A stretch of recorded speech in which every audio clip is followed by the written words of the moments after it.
Привіт. I was born in Kyiv, Ukraine. My formative childhood memories were foraging for mushrooms with my childhood friend Ksenia and visiting my grandpa, a World War II vet in Obolonka. This is Obolonka today, a second Holocaust.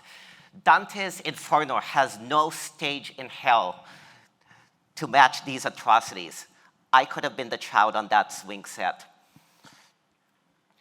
Shortly before the fall of the Soviet Union, my parents chose to leave everything that they knew so that we would no longer be persecuted simply for being Jewish, so that I could have a better life. We came to the States. It's from there that I tracked every piece of Putin's invading troops movement.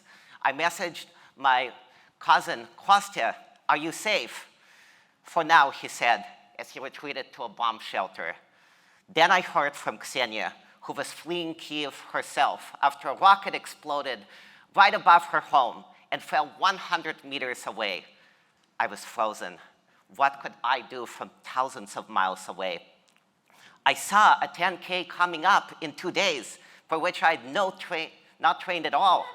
Stupid me, I signed up. This would become my first fundraiser. 150 days, 25 speaking engagements, 5 rallies, and $67,000 raised later for relief, resistance, and resettlement efforts. We have saved at least 7 lives. Okay, so that addresses what we can do as individuals.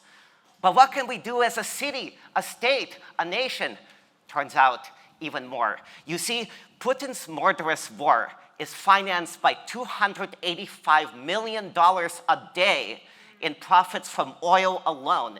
And that doesn't even begin to describe other fossil fuels. Dictators like Putin make it easy for oil and gas CEOs to price gouge Americans.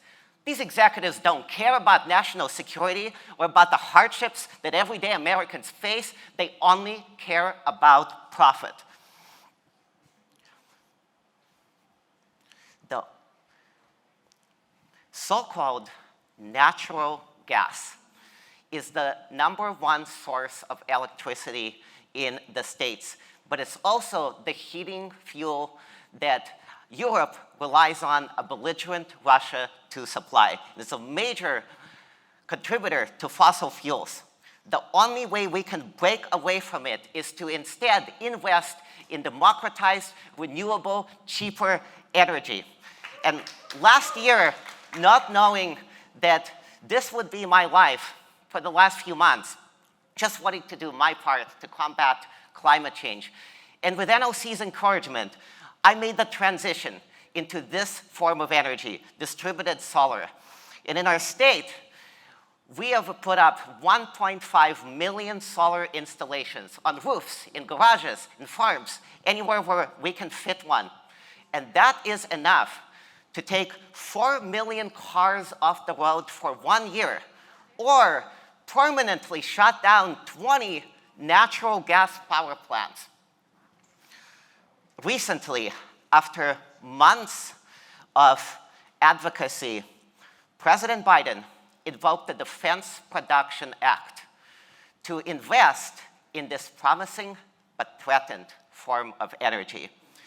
In one fell swoop, with the stroke of a pen, he took the first bold step, a step in the direction of ending further displacement and bloodshed. Now, we must call on Congress to do their part and fund it.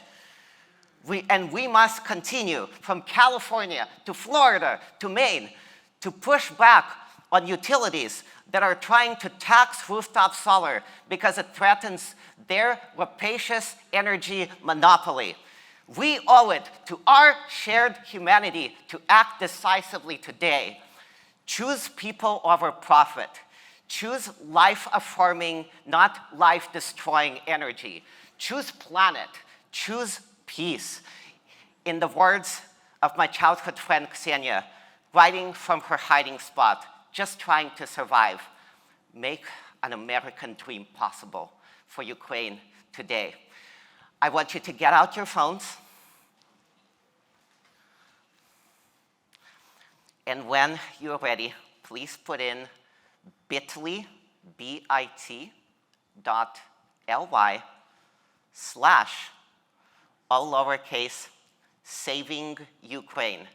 I will repeat, bit.ly / saving Ukraine. Let's do this together.